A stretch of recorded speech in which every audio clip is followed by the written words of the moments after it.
नमस्कार. आता आपण पाहत आहोत गणेश पुराण क्रीडाखंड अध्याय 13वा.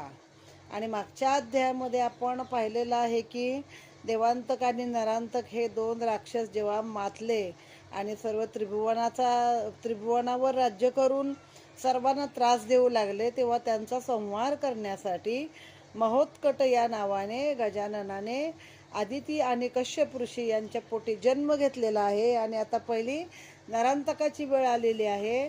त्याने नरांतकाचे जे राक्षस होते त्या सगळ्यांचा पराभव केला. जेव्हा काशीराजा आला आणि माझ्या मुलाच्या लग्नाला तुम्ही पुरोहित म्हणून चला असं त्या कश्यप ऋषींना सांगितलं, तेव्हा त्यांनी काहीतरी कारण सांगितलं की मी सध्या आश्रम सोडू शकत नाही आहे, पण माझ्या मुलाला तुम्ही घेऊन जा. तो तुमचं म्हणजे काय पुरोहितगिरीचं काम पण करेल आणि रक्षण पण करेल. मी सध्या चातुर्मासाचा याग करत आहे. मग आपला महोत्कट म्हणजेच गजानन त्यांच्यासोबत गेलेला आहे. मग तिथल्या देवांतकाचे जे नरांतकाचे जे राक्षस आले, रस्त्यामध्ये भेटले, त्यांचा संहार केलेला आहे. आता मागून पुढे चालू. अध्याय 13वा.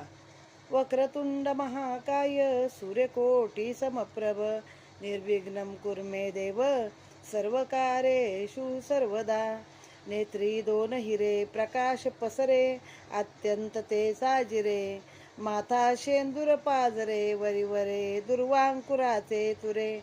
माझे चित्तविरे मनोरथ पुरे देखोनी चिंता हरे. गोसावी सुत वासुदेव कविजे त्या मोरयाला स्मरे. श्री गणेशाय महा. आता हा अध्याय आहे राक्षसांचा निकाल लावला. आपल्या सैनिकांची वाताहत झाली आहे हे ऐकून नरांतक रागाने थरथरा कापू लागला व आलेल्यांची निर्भत्सना करून तो म्हणाला, हवे तेवढे सैन्य काशीराजाच्या नगरात घेऊन जा. त्याची राजधानी लुटून त्याला तुम्ही ठार करा. इकडे काशीराजा आणि महोत्कट दोघे राजधानीत येऊन पोहोचले. त्यांच्या स्वागतासाठी नागरिकांनी गुढ्या तोरणांनी सर्व शहर नगर शृंगारले होते. जेव्हा त्यांनी नगरद्वारातून आत प्रवेश केला तेव्हा प्रधानाने राजाचे स्वागत करून दोघांची पूजा केलेली आहे. रस्त्यावरून मिरवणूक नेत असता सुवासिनींनी त्यांच्यावर पुष्पवृष्टी केली. कित्येक स्त्रियांनी सामोरे जाऊन त्यांना मंगल आरतीने ओवाळले. तेव्हा महोत्कट कोणास ऋषीपुत्र, कोणास ब्रह्मस्वरूप, कोणास क्षत्रिय अशा विविध रूपात दिसला. ज्याचा जसा भाव आहे तसा तो प्रत्येकास दिसत होता. आता मथुरेत जेव्हा श्रीकृष्ण गेला तेव्हा कुणाला गोवळ्याचा मुलगा, कुणाला सावळा सुंदर गोंडस बालक दिसलं, तर कोणाला लोभसवाणा किंवा स्त्रियांना आकृष्ट करणारा दिसला, तर ते कंस आणि कंसाचे जी लोक होते त्यांना मात्र तो महाकाळाच्या रूपात दिसत होता. तशीच इथं हे वर्णन केलेलं आहे. त्याचवेळी दोन राक्षस गुप्त रूपाने त्या नगरात आले. एकाचे नाव दंतूर तर दुसऱ्याचे नाव विंधर असे होते. त्यांनी बाळरूप धारण करून ते त्या नगरीतील मुलांमध्ये मिसळले व त्यांना बरोबर घेऊन ते दोघे महोत्कटास आपल्याबरोबर खेळण्यास बोलवू लागले. आता तो गेलाय कशाला तिथे? राजपौरोहित्य करायला गेलाय ना खरं, पण तो बाळ रूपामध्येच आहे, जास्त मोठा नाहीये. जसं गवयाचं पोर सुरात गातं तसं ब्राह्मणाचं पोर तेव्हाचं सगळं वेदाध्ययन लहानपणापासूनच करत असे. तर त्यांनी काय केलं, त्या दोन राक्षसांनी त्याला त्या मुलांबरोबर आपल्या समवेत खेळायला बोलवलेलं आहे. खेळता खेळता महोत्कटास आलिंगन देऊन त्यास ठार मारावे असा विचार त्यांनी केला. तो त्यांचा विचार महोत्कटास अंतर्ज्ञानाने कळलेला आहे. तो त्यांच्याबरोबर खेळायला गेला आणि त्यानेच आधी यांना आलिंगन देऊन त्यांच्या देहाचे चूर्ण केले. तेव्हा त्याची शरीरे 10 योजने भूमीवर पसरली. ते पाहून सर्वांना आश्चर्य वाटले. बघा, एक मुद्दा यातला लक्षात घ्या. गणपतीने विचार केला का आधी त्यांनी हल्ला करू दे, मग मी त्यांना बघतो किंवा बचावाचा पवित्रा घेतो. त्याने स्वतःचा दे अटॅक केला.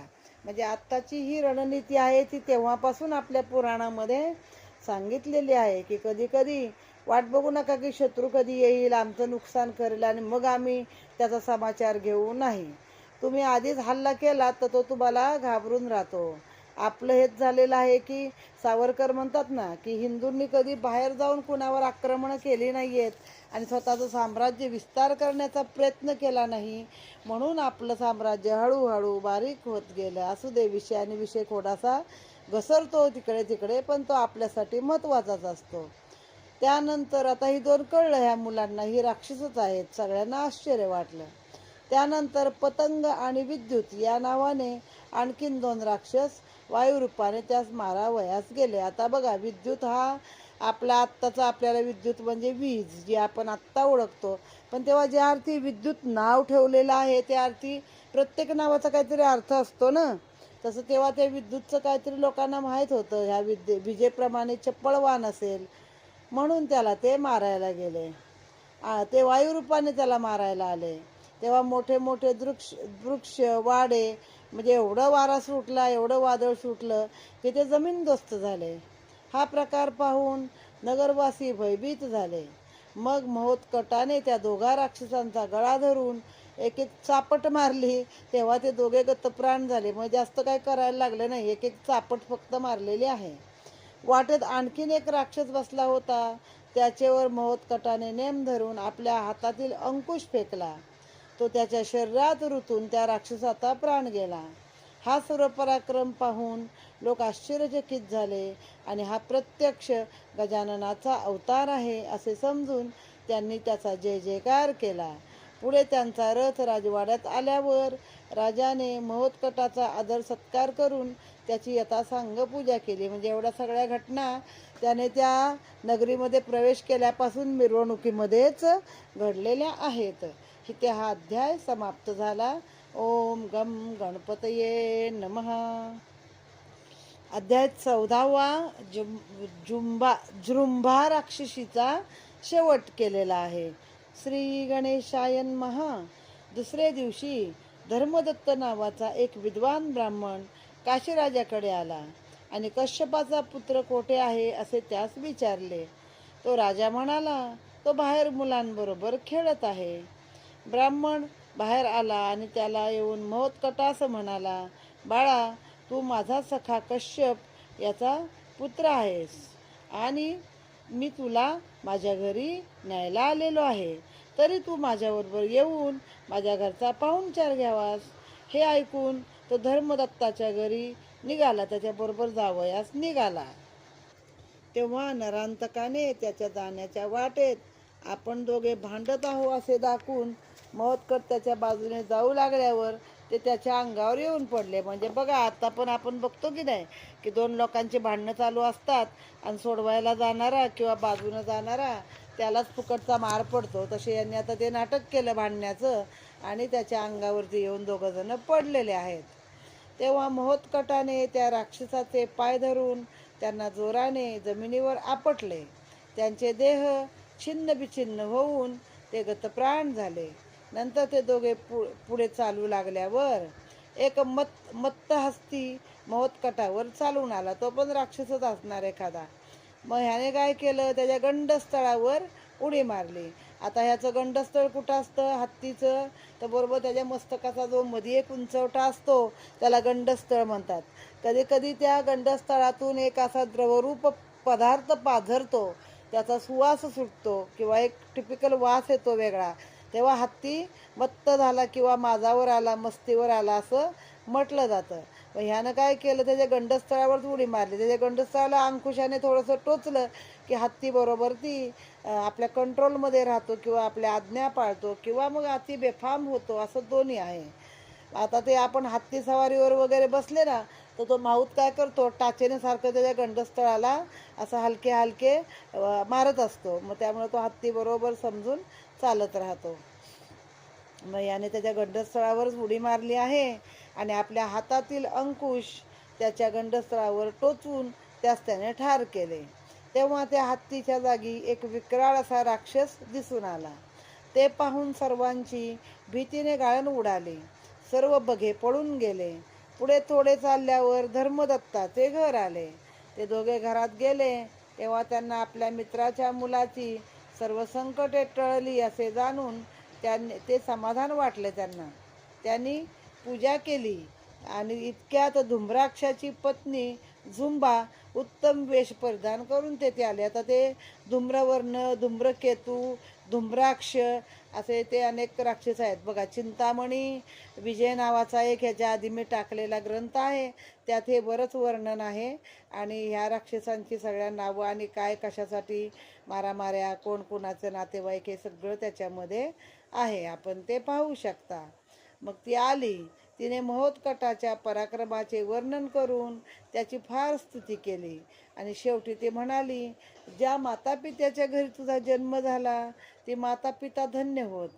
आज झालेल्या श्रमाने तुझे अंग फार दुखत असेल, तेव्हा मी तुझे अंग चोळून तुला गरम पाण्याने आंघोळ घालते, एवढी माझी इच्छा पूर्ण कर.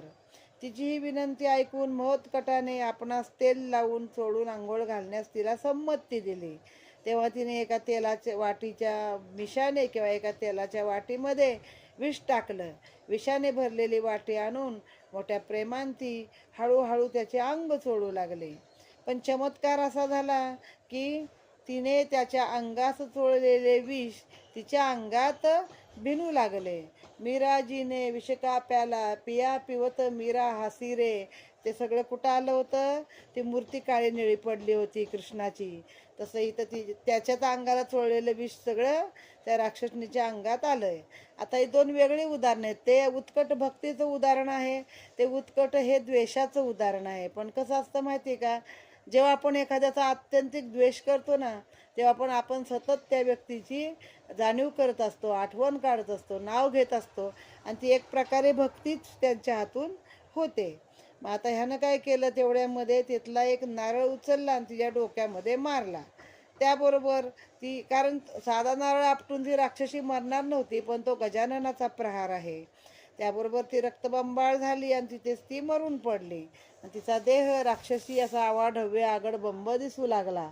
आणि अखेर तो राजा तिथे आला आणि आपल्या मुलाला घेऊन राजवाड्यामध्ये परत आलाय. नको बाबा, कुणाच्या घरी पाठवलं तर रस्त्यात एवढे राक्षस आले, माझ्या मुलाला काही मी आता कोणाकडे देणार नाही असा विचार मनात करून तो राजा आपल्या मुलाला घेऊन आला. इथे हा अध्याय समाप्त झाला आहे. ओम गम गणपतये नमः.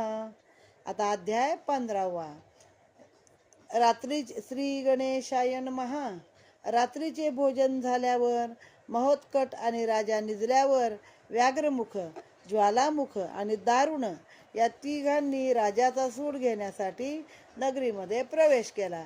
व्याघ्रमुख म्हणजे वाघाचं तोंड असणारा आणि अक्राळ विक्राळ, ज्वालामुख म्हणजे आग लावणारा, आणि दारुण म्हणजे दारुण पराभव म्हणतो तसा दारुण पराभव करण्यासाठीच तो आलेला आहे.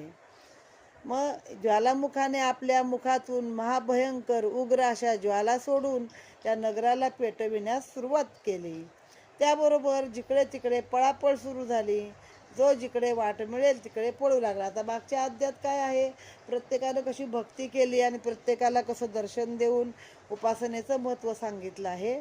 तर या अध्यायामध्ये त्यानं कसं एकेकाचं रक्षण केलं आणि कसे राक्षस मारले हे सांगितलेलं आहे. होता होता राजवाड्याला सुद्धा आगीने ग्रासले. तेव्हा राजा महोत्कटास घेऊन बाहेर पडला. तो मुख पसरून त्या बसलेल्या व्याघ्रमुख राक्षसाच्या मुखात ते दोघे जण सापडले.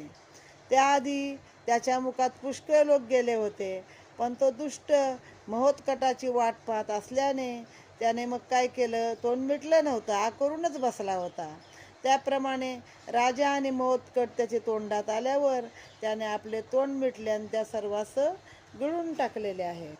मग त्या बालकाने आपले शरीर फुगविण्यास सुरुवात केली. ते त्याने इतके फुगवले की व्याघ्रमुखाचे शरीर एखाद्या फुग्याप्रमाणे फुटून त्यातून जोराचा आवाज आला. तेव्हा राजास आत असलेले सर्व प्रजाजन त्याच्या पोटातून बाहेर आले.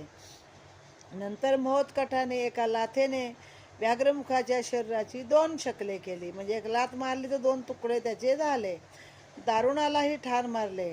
नंतर जळालेली सर्व घरे पूर्ववत केली. हे पाहून सर्वांना हा बालक गजाननाचा अवतार आहे अशी त्याची खात्री पटली आणि त्यांनी गजाननाचा जय जयकार केला. गणपती बाप्पा मोरया, मंगलमूर्ती मोरया. ओम गम गणपतये नमः. नमस्कार. आता आपण पाहत आहोत अध्याय 16वा. भृशुंडी ऋषी आले नाहीत. ब्रह्मदेव सांगू लागले, मी आणखीन एक आश्चर्यकारक ब्रह्मदेव सांगू लागले, मी तुला आणखीन एक आश्चर्यकारक कथा सांगतो. एके दिवशी भोजनाच्या वेळी राजा महोत्कटास घेऊन भोजन करायसाठी बसला आहे. भोजन करायला बोलावण्यास त्याच्याकडे गेले असता तो राजा गणपतीला बोलवायला गेला होता जेवण्यासाठी महोत्कटाला. तर त्याने काय केले, अनेक पदार्थ खाऊन तृप्त झाल्यासारखी मोठी ढेकर दिली.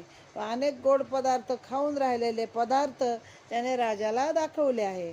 तेव्हा राजाने त्या बालकास विचारले, हे भोजन तुला खाऊ घालून कोणत्या भक्ताने तुझी पूजा केली आहे ती मला सांग. तेव्हा महोत्कट राजास म्हणाला, दंडकारण्य नामक नगरात भृशुंडी नावाचा एक माणूस राहतो. हे भृशुंडी ऋषी आहेत. त्यांना असा मध्ये तिसरा डोळा आहे कपाळावरती किंवा शिंगासारखा आहे. मग त्याच्यामुळे ते गणपतीचे महान भक्त आपण पाहिले ते मागच्या याच्यामध्ये. त्याने माझी उपासना केली म्हणून त्याला माझ्यासारखे स्वरूप प्राप्त झाले आहे. त्याच्या भुवईमध्ये मधोमधून एक शुंडा निघाली आहे म्हणून त्याला भृशुंडी हे नाव प्राप्त झालेले आहे. आता त्याने आज शुक्ल चतुर्थी असल्याने त्याने माझी मानसपूजा करून मला ही पक्वान्ने अर्पण केली आहेत. तू त्यांच्या आश्रमात जाऊन मी तेथे तुझ्या घरी आहे असे सांगून त्याला येथील विवाहासाठी घेऊन ये. त्याचा नैवेद्य मला पोचला हे देखील कळव. म्हणजे मानसपूजा पण भक्तिभावाने केली तर सगळं पोचतं. तो कुठं आहे, दंडकारण्यात आहे. हा कुठे गेलाय, काशी राजाला. काशी म्हणजे काशी क्षेत्रीच धरा.